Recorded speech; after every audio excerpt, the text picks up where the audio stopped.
How's it going, guys? My name is Zach with The Movie Castle, and today we're going to be taking a look at Hack/Tub Club.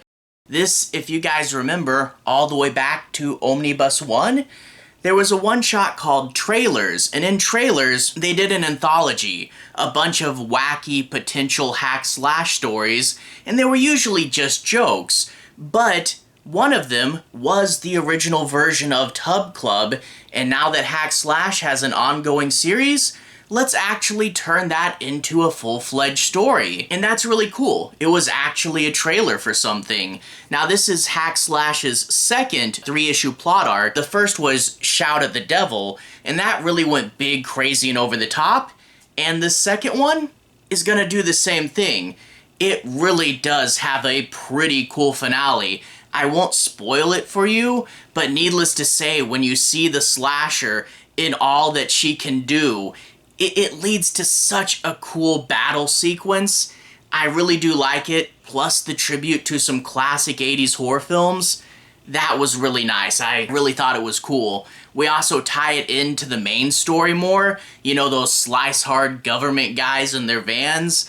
They show up here, and we get to see the main plot of the whole series take a step forward as well. That's cool, but also, given all these extra pages of a 3-issue plot arc, it's not just the big stuff, it's also the little stuff, and I did like to see an analysis of Cassie and Vlad's relationship. We get Georgia coming back from Shout at the Devil, and what does this mean? It's good that Cassie has someone her own age to talk to and relate to, and maybe a little bit more than that. She's not 100% sure herself, but can she let someone else into this life? She's been focusing on just killing slashers. Can she let someone else into this world? And what does that mean for Vlad? Having essentially only one person in the whole world, only one friend, and now he's losing a large part of her. He's taking it very maturely, but you can tell that he is dealing with loneliness. It's really cool. If you remember the original version of Tub Club from Trailers, it was kind of a gag. It was a tribute to the classic grindhouse lesbian films, and the whole kiss thing was just, you know, played up as a trope. But here it is much more analyzed, much more in depth, and really does mean a lot, so it really is interesting to see what all's going to go on here, what all's going to happen, and not rushing into anything final, too. That is interesting. So, a good character setup, and then dragging in the mystery, dragging in the bigger pieces, and then leading to a crazy finale. This is a really good story. Definitely recommend it. Anyway, if you guys want to see more, let's switch to the close-up camera. I'll show you guys a little bit of the story, a little bit of the art. Again, no major spoilers, but let's go ahead and switch to the close-up camera. Alright, here we are inside the castle, taking a closer look at Hack/Tub Club. Once again, we're going to be reading from Omnibus 2, and we can see that once again the writer is of course Tim Seeley, but this time around the penciler is Rebekah Isaacs, and we can also see this was originally issues 7 through 9. Flipping to the cover, Tub Club, and we get this, I think it's one of the more classic Hack/Slash covers, her bathing in the tub of blood, and then the title written in blood right in front of her. Yeah, I think this one gets passed around quite a bit. Anyway, after that, we're going to be taking a look at the story proper. I'm not going to do any major spoilers, so I'll be avoiding the end bits. But let's take a little bit of a look at the story and show you guys a little bit of the art. So anyway, let's dive in. We open up at the Franco Bell College for Women, which I think has to be a reference to Jess Franco, right? And we get these two girls, they're a couple, and they decide to go to the secret tub club for the very first time. And there we see that it's a group of girls sneaking into the tub after hours, and it's going to turn into a pretty crazy party. I will say though, this one girl right here, they keep the continuity of these girls up, and you'll see them a few times, but this one just looks a little bit too much like Cassie, and it did confuse me a few times. But anyway, after that, I do love we get some good character moment with Cassie and Vlad here. We get to see that they're picking apples, you know, a way that they can earn money relatively quick, so basically just doing random day jobs. And when they go to spend their money later on, we see that Cassie is not buying that much food, and Vlad knows why. She's saving the money for cell phone minutes to call Georgia.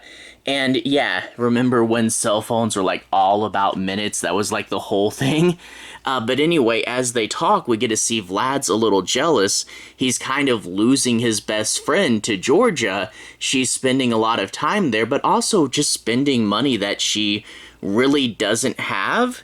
And I do like how, you know, Vlad is jealous, but he's a really good guy, and he's like, you know, she's your friend, it's good that you have someone to talk to, but, you know, at the same time, you know, how can you really keep this up? Again, from the money, but he's also just sad, so I do like getting to see that, you know, he is upset, but he's not going to be angry about it or lash out. But anyway, she's going to get a call from Lisa, and they're going to have a few leads. First, they break into this morgue, and I really like that her mask from the Evil Ernie one-shot is back. That was a cool thing, and I'm glad they use it again. But yeah, it turns out in the morgue, there's this super gross body of this dude that got his innards drained out, and they don't know what that's all about. But even though they don't know, maybe someone else does, because you see there's Chris and Lisa there, and Chris is like, whatever happened to my contact? Well, your contact's dead. It turns out the guys from Slice Hard, who we've seen pop up a few times in the series, well, they're responsible for it, and basically they think Emily Chrissy is running amok, and they're going to have to cover things up, even if it means killing a few people. So yeah, creepy government guys running around in a van. A little bit of an extra thing going on with this story. But anyway, the second lead will of course be at the Franco Bell College, and that's where Cassie talks to this nurse who's a bit of a paranormal enthusiast, and she begins to tell the story of these girls who learned about Elizabeth Bathory, and that led to a secret club with wild parties, and they would start to go missing periodically, and Cassie is more into slashers than Ghost, but when the nurse offers her free room and board for a week, she can't really turn that down. And I do like how, you know, they give this nurse a bit of character, someone who's been really into the paranormal for a really long time, and I do like that even though she's just a liaison to this new case, they do play her up pretty well. But anyway, in the room and board, they're settling in, and I do like the continuity. You can see the bandage on Cassie's foot because she's still missing those 2 toes thanks to Dr. Gross. But Cassie will eventually realize that Vlad is jealous because she, instead of wanting to play slapjack, wants to call Georgia because she has a free phone here, and that will lead Vlad to, be frustrated that he can't play a game and spend time with his only friend, and decide to simply go out for a walk to cool off. But of course, things aren't going to go great. One of the girls will think she hears Vlad, and then a drop of water, chlorinated water, will fall on his head, and that's where we get the big attack where someone throws this bird bath at Vlad's head. And even though Vlad is big and strong, we're talking about a ton of concrete, enough to kill a normal person. And that's where we see the girl from the beginning clearly changed, but she recognizes Vlad? That's a cool cliffhanger. Why would this random girl at a random college know who Vlad is? Well, there's a bit of a mystery there, and I do like we get some more character moments. We get to see Cassie trying to keep Vlad up because he may have a concussion and he can't sleep.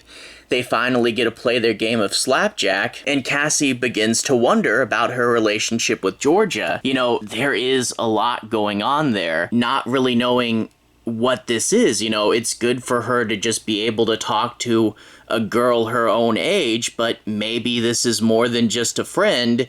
But can she even have a friendly relationship with anyone else outside of work because work is so demanding? And now Vlad got hurt because she wasn't there to watch him, and yeah, it is taking up a lot of her time, so she begins to wonder what her relationship actually is and what she can logically maintain. And this does lead to a pretty clever reinvention of that scene from the trailer's version of this story, where we get to see Cassie trying to get some information from this RA character, and of course she starts to come on to her, but Cassie quickly realizes that she doesn't care about this random RA, she's thinking about her friend, and that will cause her to back away from this. But needless to say, Cassie will eventually start to figure out the mystery, and I don't really want to spoil the end or anything, so I'm just gonna cut it off there. But I will say I really do like how big and crazy this ending does go. It really is a pretty big finale, and between this and Shout at the Devil, we are getting to see that Hack Slash with these 3-issue series can really build to a big fun finale, and overall I definitely recommend it. So yeah, a pretty fun Hack Slash series. I really am liking these 3-issue ones. They really do build to something big, so definitely excited for more of these bigger plot arcs. Can't wait to see where the series goes. Anyway, to everyone who's watched so far, thank you for watching. To everyone who's liked and subscribed, thank you. You really are helping the channel out. I'll leave a relevant playlist on the bottom. This should be my Hack Slash playlist, where you should be able to find my reviews of the past entries of this series. Anyway, have a good day. I'll see you guys again very, very soon. Relevant playlist on the bottom. Have a good day now.